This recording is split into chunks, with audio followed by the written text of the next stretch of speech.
आज हम पढ़ेंगे आपकी हिंदी की पाठ्य पुस्तक वसंत भाग 2 क्लास 7। हमारा चैप्टर चल रहा था रक्त और हमारा शरीर।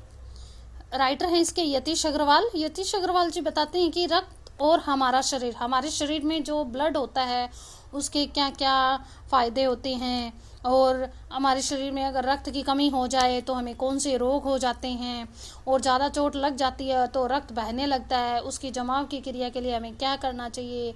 और जो एक प्लाज्मा होता है, एक विशेष किस्म की प्रोटीन होती है, रक्त वाहिकाएं होती है, वो क्या है कि जो दीवार होती है ना, जो ये कटी फटी दीवार होती है जिसमें से ये ब्लड निकलता रहता है, जो वाहिकाएं होती है, नलिकाएं होती है, उसमें क्या है, ये जो प्लाज्मा होते हैं कि विशेष किस्म के प्रोटीन होते हैं जो कि रक्त वाहिका की कटी फटी दीवार में मकड़ी के जाले के एक समान हो जाते हैं, और ये बिंबाणु इस जाले से चिपक जाते हैं। फिर रक्त क्या है, जो दरार आई होती है, जो रक्त जो निकलता होता है वो एकदम बंद हो जाता है।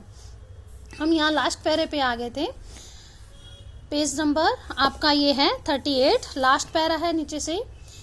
कुछ गुणों के आधार पर रक्त को, ये बात कौन कहती है, दीदी बोलती है अनिल को, डॉक्टर जो दीदी है, कि कुछ गुणों के आधार पर रक्त को मुख्य 4 वर्गों में बांट दिया गया है। जरूरतमंद व्यक्ति के रक्त समूह की जांच करने के बाद उसे उसी रक्त समूह का रक्त चढ़ाया जाता है। कहने का क्या अभिप्राय है, कहते हैं कि जब ब्लड का सैंपल चेक किया जाता है तो उसे 4 भागों में बांट दिया जाता है। उसके जो अलग अलग, जिस व्यक्ति को जिस प्रकार के रक्त की ज़रूरत होती है उसी के अनुसार ही उसके ऊपर ब्लड चढ़ाया जाता है।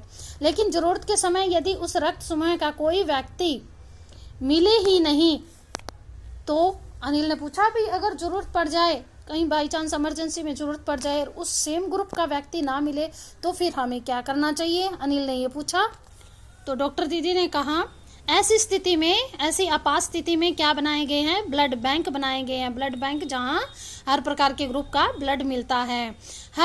प्राय हर बड़े अस्पताल में इस तरह के बैंक होते हैं जहां सभी प्रकार के रक्त समूहों को रक्त तैयार रखा जाता है। रक्त समूह को यानी अलग अलग ब्लड ग्रुप के ब्लड को तैयार रखा जाता है। किंतु इन ब्लड बैंकों में रक्त का भंडार सुरक्षित रहे, इसके लिए यह आवश्यक है कि हम समय समय पर रक्तदान करते रहें। ये बात डॉक्टर दीदी कह रही है। कहते हैं कि इमरजेंसी में ब्लड जो डोनेट किया जाता है वो हम प्रोसीजर हम चालू रखेंगे, तभी हमारे पास ये भंडार सुरक्षित रह पाएंगे रक्त का। क्या मैं भी रक्तदान कर सकता हूँ, अनिल ने कहा।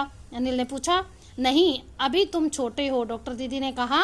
18 वर्ष से अधिक उम्र के स्वस्थ व्यक्ति ही रक्तदान कर सकते हैं। ब्लड डोनेट करने की एज क्या होती है, 18 वर्ष से अधिक।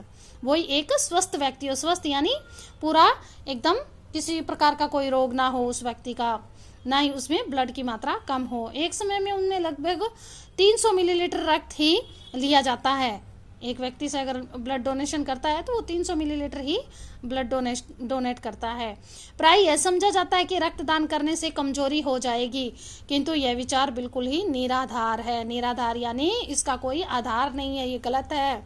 हमारा शरीर इतना रक्त तो कुछ ही दिनों में बना लेता है। वैसे भी शरीर में लगभग 5 लीटर खून होता है। हमारे शरीर में कितना लीटर खून होता है, 5 लीटर। इसमें से यदि कुछ रक्त किसी जरूरतमंद व्यक्ति के लिए जीवन दान बन जाए तो इससे बड़ी बात क्या होगी, दीदी समझाते हुए बोली। फिर तो बड़ा होने पर मैं नियमित रेगुलर रूप से रक्तदान किया करूंगा, अनिल ने कहा। शाबाश अनिल, डॉक्टर दीदी ने अनिल की पीठ को ठोकते हुए कहा, यानी शाबाशी देते हुए कहा कि आप ये सबसे अच्छा काम करोगे। ब्लड डोनेट करना सबसे महापुण्य का काम है। ये आपका चैप्टर यहीं ख़त्म होता है। चैप्टर से रिलेटेड क्वेश्चन आंसर और आपके MCQs दे दिए जाएंगे। आप राइट डाउन कीजिए। नीट एंड क्लीन राइटिंग आपकी आनी चाहिए। धन्यवाद बेटा।